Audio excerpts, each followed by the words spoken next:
बिस्मिल्लाहिर्रहमानिर्रहीम। मैं हूं ताहिर ढेंसा और आप देख रहे हैं पाथवेज।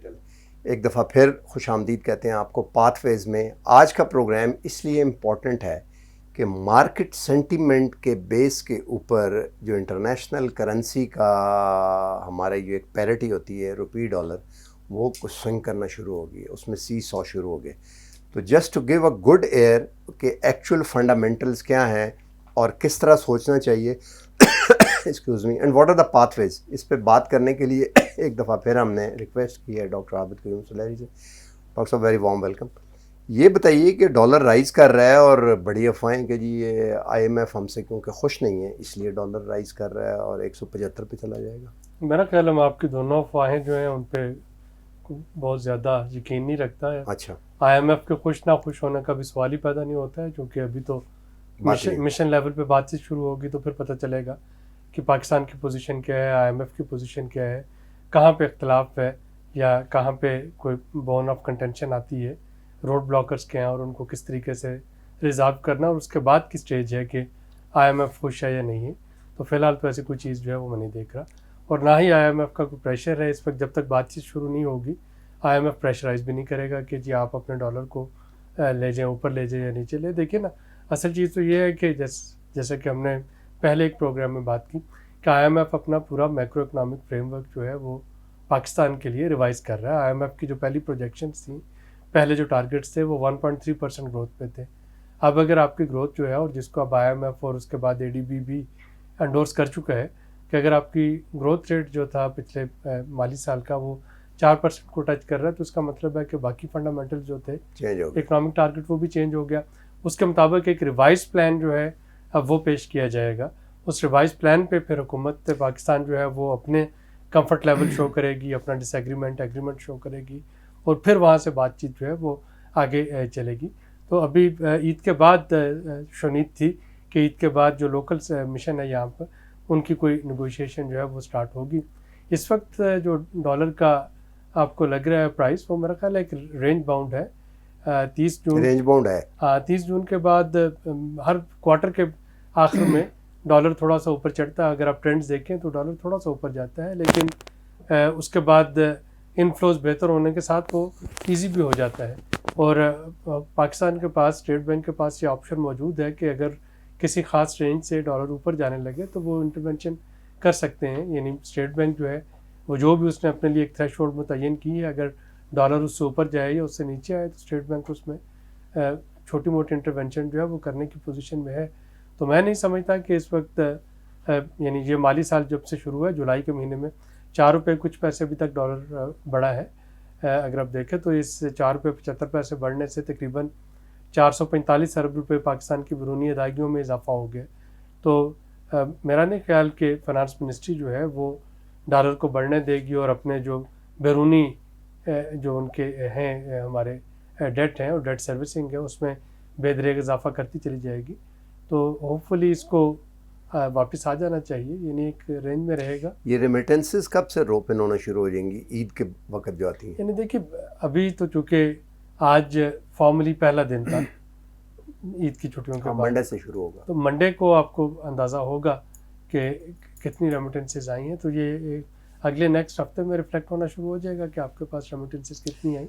IMF के साथ जो है वो रिवाइज प्रोग्राम है, ये न्यू प्रोग्राम होगा? ये डिपेंड करेगा कि पाकिस्तान IMF जो है इस वक्त वो पाकिस्तान की रिवाइज ग्रोथ रेट के हिसाब से टारगेट्स अपने किस तरह के दिखाती है। इन दो चीज़ें तो हमारे जहन में होनी चाहिए कि एक तो अभी सिर्फ सितंबर 22 सिर्फ 1 साल रह गया है, 13 महीने रह गए हैं टू बी प्रिसाइज इस प्रोग्राम के एंड होने में। अभी आपका मेजर चंक ऑफ जो इंस्टॉलमेंट है वो पड़ा हुआ है। तो अब या तो पैसे जल्दी जल्दी मिलना शुरू हो जाएं, पैसे जल्दी जल्दी देने के लिए आपको बहुत कुछ जो है वो स्पेशली स्ट्रक्चर रिफॉर्म के एंड पे वो करना पड़ेगा, या जो रिवाइज फ्रेमवर्क होगा उसके मुताबिक कुछ क्वांटिटेटिव टारगेट्स जो हैं वो मीट करना होंगे, वो मुश्किल हो जाएगा। या ये है कि इस प्रोग्राम का दौरानिया जो है वो बढ़ जाए, सितंबर 22 से आगे चला जाए।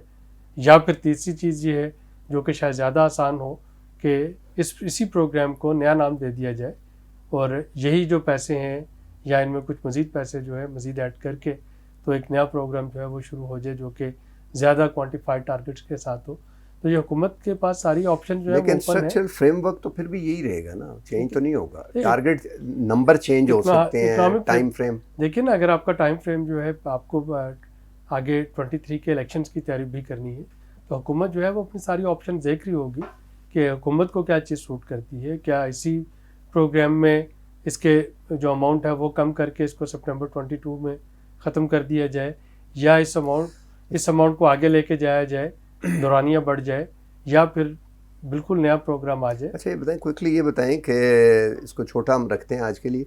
ये बताइए कि 2-3 क्विकली चीज़ें इसमें। एक तो ये बताएं कि फ्रंट लोडेड था बहुत ज़्यादा। शौकत तरीन को मैंने कई दफ़ा ये कहते सुना कि उन्होंने गलत किया और फ्रंट लोडेड था और लोग गरीब हो गए और मुश्किल हो गई सारी। इसके जो फ्रंट लोड का पार्ट था वो that is done now. Is it done और it is not done? It's almost done. देखिए ना, it is done. It's it's almost done. लेकिन असल चीज़ जो है, मैं दोबारा दोहराता हूँ कि नंबर्स जो हैं वो आईएमएफ के लिए बहुत ज़्यादा मैटर नहीं करेंगे। आईएमएफ के लिए स्ट्रक्चरल रिफॉर्म जो है वो मैटर कर रही हैं कि structural reform, energy circular debt को, वो जो एक सर्कुलर डेट मैनेजमेंट प्लान है वो कितना डूएबल है, जो इस वक्त रेगुलेटर्स की ऑटोनॉमी की बात थी वो कहाँ तक पहुँची है, इस वक्त जो आपका एक फाइनेंशियल मैनेजमेंट प्लान है वो कितना और वो हो रहा है इस वक्त, उसको इम्प्लीमेंट कर रही है प्लानिंग कमीशन। जैसा कि मैंने पिछले प्रोग्राम में बताया कि इस साल के लिए सारे PC1 जो है उनकी डेडलाइन है 30 सितंबर तक सबमिट होने हैं। उसके बाद प्लानिंग कमीशन ने कहा जी कि वो जो एंड पे CDWT के एंड दौरान जो PC1 आते हैं वो एंटरटेन नहीं होंगे। तो चीज़ें जो है आहिस्ता आहिस्ता वो स्मूथ हो रही हैं। अब ये देखना होगा कि आप जब दोनों पार्टीज बैठ के नेगोशिएट करती हैं तो वहाँ पे रेड लाइंस क्या आती हैं, हुकूमत के लिए रेड लाइंस क्या होंगी, उनके लिए क्या होंगी। फ्रंट लोड होने का फ़ायदा ये होता है हमारे इलेक्टोरल साइकिल में कि हुकूमत को इतना कुशन मिल जाता है 3 साल के प्रोग्राम में कि पहले साल में सारी सख्तियाँ कर ले, साल 1.5 साल, और जो इलेक्शन का वक्त करीब आ रहा हो उस वक्त जो है वो लोगों को उतनी ज़्यादा ज़हमत जो है वो ना उठाना पड़े। अगर वो कॉन्टीन्यूज़ उसमें वो शराइत मानते रहें। आखिरी चीज़ ये बताएं कि इलेक्शन की हम बात करते हैं, क्या ये ऐसा हो सकता है IMF में रीनिगोशिएट करके लोगों की जेब में पैसा कुछ आना शुरू हो जाए, महंगाई को ताकि इवन ऑफ किया जा सके, कुछ जो इनकम के प्रोग्राम वगैरह, उसके लिए क्या हो सकता है? ये सिर्फ पाकिस्तान ही नहीं, कल IMF का जो एग्जीक्यूटिव बोर्ड का एक हाई लेवल जो एलामिया जारी हुआ पूरी दुनिया के लिए, वो कह रहे हैं कि जी वो पॉवर्टी रिडक्शन और स्पेशली अमिट्स कोविड वो जो उनके कंसेशनरी लोन्स हैं उनको ज़्यादा बढ़ा भी रहे हैं, उस पर फोकस भी कर रहे हैं, इंटरेस्ट फ्री लोन भी वो दे रहे हैं।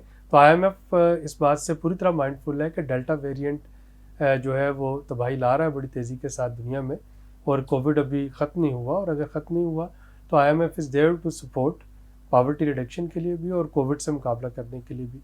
तो इसलिए मैं कह रहा हूँ कि अभी जो बातचीत शुरू होगी ईद के बाद वो बड़ी अहम है, ये डिफ़ाइन करने के लिए कि पाकिस्तान और IMF का प्रोग्राम किस नहज पे। आखिर ख़त्म करने से पहले मैं एक आध चीज़ बताएं, आर यू सेइंग कि जो IMF के साथ कंफर्ट लेवल है वो बरकरार है और नया प्रोग्राम में जाना है या इसे एक्सटेंड करना है या इसकी शेप थोड़ी सी चेंज करनी है, वो एमिकेबली हो जाएगी? और दूसरी चीज़ आप ये कह रहे हैं कि डॉलर में ये जो थोड़ा सीसॉ हो रहा है ये मार्केट मैकेनिज़्म है और ये दोबारा से अरेस्ट हो जाएगा और डॉलर स्लाइड नहीं करेगा, ये दो बातें आप कह रहे हैं? डॉलर पे तो बहुत मैं क्लियर हूँ कि स्टेट बैंक एक ख़ास थ्रेशोल्ड से ऊपर नहीं जाने देगा। इस वक्त हमारे रिजर्व भी अच्छे, फॉरेन एक्सचेंज रिजर्व अच्छे हैं, तो अगर ये थोड़ा सा ऊपर जाने लगा तो स्टेट बैंक फौरी तौर पर इंटरवेंशन करेगा और उस इंटरवेंशन से डॉलर रेट जो है वो स्टेबल रहेगा। IMF की तरफ से मेरी इतलात के मुताबिक ऐसी कोई डिमांड नहीं कि वो ये कह रहे हो कि जी आप अपना एक्सचेंज रेट यहाँ पे ले जाएं, गवर्नमेंट को ऐसा, क्योंकि मार्केट अगर सेंटीमेंट पे चलती है तो इट मींस मीडिया मैनेजमेंट।